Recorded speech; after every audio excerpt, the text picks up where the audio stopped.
कोशिश करता हूँ, मैं कोशिश करता हूँ। यूं है नज्म के क्या कहा, बेअदब बेहया, तू इन्हीं को नहीं जानता जुल्म है साहिबो। कल के लौंडे लपाड़े की जुर्रत तो देखो जरा, ये इन्हीं को नहीं जानता जिनके कमरे से होमर भी गुजरा। जिनके कमरे से होमर भी गुजरा, यहीं मीर भी देर तक बैठा रोता रहा। डॉर्की पर लिखी 7 नज़मों में 6 तो यहीं छोड़कर एक आवारा बादल की मानंद ऊंचे पहाड़ों की जानिब गया।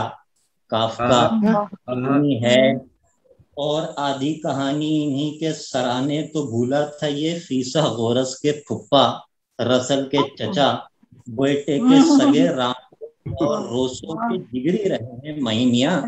फलसफा इनकी घुट्टी में शामिल है और शायरी इनकी गोदों की खेली हुई। अच्छा,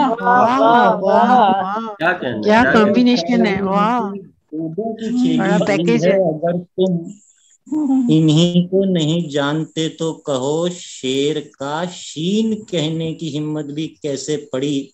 ऐसी कमिलमी बेअदबी गुस्ताखी तो जुल्म है। ऐसी कमिलमी बेअदबी गुस्ताखी तो जुल्म है। इनके परमिट बिना शहर में शायरी जुर्म है। क्या कहने इनके परमिट बिना शायरी, इनके परमिट बिना शहर में शायरी जुर्म।